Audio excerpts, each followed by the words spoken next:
Hell's Cavern, which is a really cool cave in South Dakota. It has rich history along with geology, so let's just dive right in, shall we? I also have video to accompany this trip. I thought it might be cool to try to do a different kind of video, and so we're gonna test it out today. Leave a like if you like this kind of different kind of video. But right now, excuse me, our tour guide is just explaining, how the cave is sort of like alive, and our hand oils can damage the cave, so she's warning us not to touch it. And here we're just walking down to the actual entrance of the cave, which is just like in the side of a kind of like a little cliff area. And there's a bunch of trees and stuff around it. It's in a very rich area.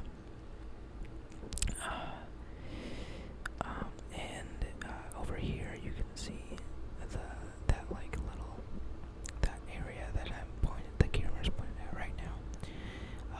There's a crevice somewhere in there where the first man to ever set foot in this cave kind of crawled in, like a really weird thing.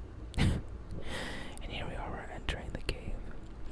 And the first thing I'd like to note is that when you enter the cave, you're hit with like a wave of cool air. It's not like super cold. I mean, it's like walking into a refrigerator that's at like 50, 60 degrees. And it was a big contrast, especially to like the 80, 90 degree weather that we were just walking in. So, this first room right here, there are some like soot, black marks right at the top of the cave right there. And those are from the fires that the first guy who ever went in this cave, he would make moonshine, and one of the ingredients of moonshine is to boil it. And so he had to make a fire to boil it. And those were some of the marks from the fire that he had lit in the cave. And we're just gonna head on a little deeper into this cave here. The natural aesthetic of the cave is a very cool one. Oh, and if you can see right there, those lights and the light bulbs. If you unscrew one of the light bulbs, the whole system will go down, and all of the lights in the entire cave will turn off. Our tour guide, she was telling us that they have an employee who likes to do that as a prank, but he's gotten yelled at for doing that several times, and has almost lost his job. So I doubt that he'll be doing that anytime soon. Oh, and right here, those little marks that you just saw, those are actually names that some of the first explorers of the cave left as like graffiti to mark that they were there. They didn't have a regard for the fragility of the cave, I guess. And we're just gonna head on deeper into this cave and learn more about its geology. As we go down, oh my GoPro hit the rock there a little bit. But we're gonna keep going down and just really trying to go into this cave. Honestly, it was a 7-hour drive to this area of South Dakota from where I live, and just going to the cavern was enough for me to endure that 7-hour long drive. But here we are, we're just gonna keep on going deeper into the cave and looking at some cool geological things, I guess. And one thing to note too is that this cave, not that it was uncomfortable to walk through, but there are definitely parts where you have to, right here, it's a spelunking tour, sorry to get off topic. But that is basically like cave diving, or I know cave diving sounds a lot different than what it actually is, but cave diving is like going through little tiny crevices and like kind of crawling your way through these weird little small places of rock. And here we are, we're going deeper into the cave, and we're getting to a room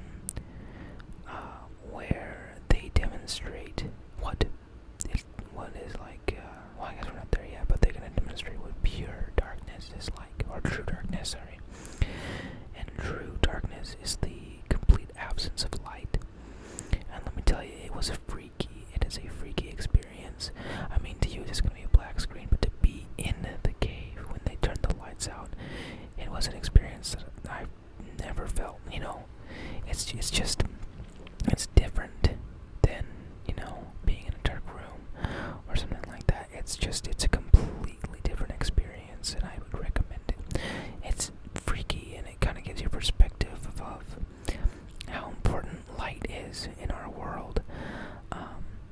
But yeah, they also told us a story about a gang who, for initiation, they would set you in that part of the cave, give you a match, and 3 days to get out of the cave. All you had, I think actually it was a box matches, I don't remember, but all you had was a few matches, and you had to get out of the cave, and if you got out of the cave, then you would be able to join their little gang. Here we go, I think we're about to experience true darkness here in a second. She's kind of just amping it up for us real quick, and here we go.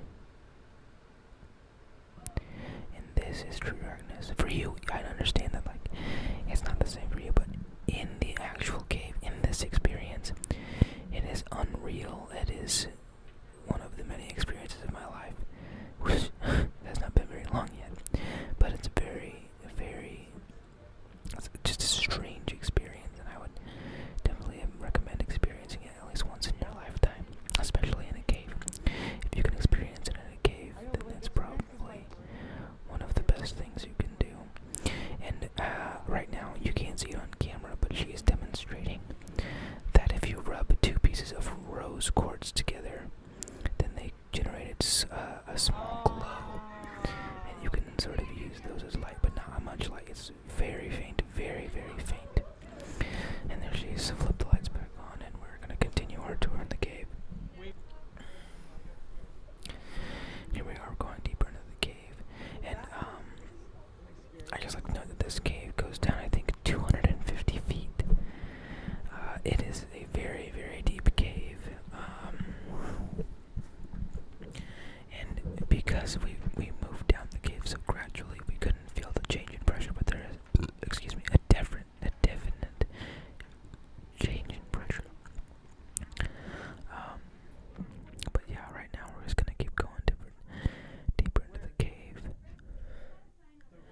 There were some very, very interesting little pieces of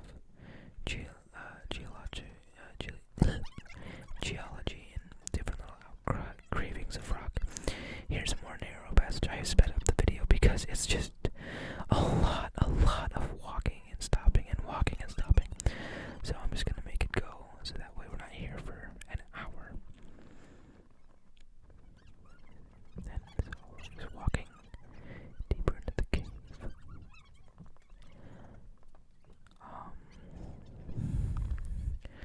In a second, yeah.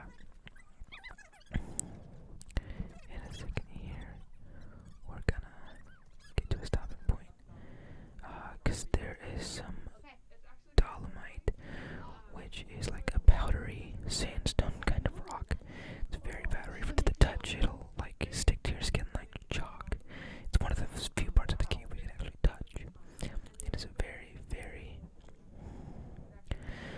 powdery, and some have said that it tasted like chocolate. We did not taste it for sanitary reasons.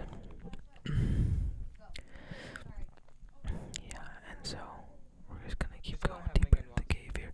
Right now we're still stopped. I think we're about to head down some stairs, if I remember correctly. This is what it's like to be in real life Minecraft. Yeah, but we're just gonna speed it up here.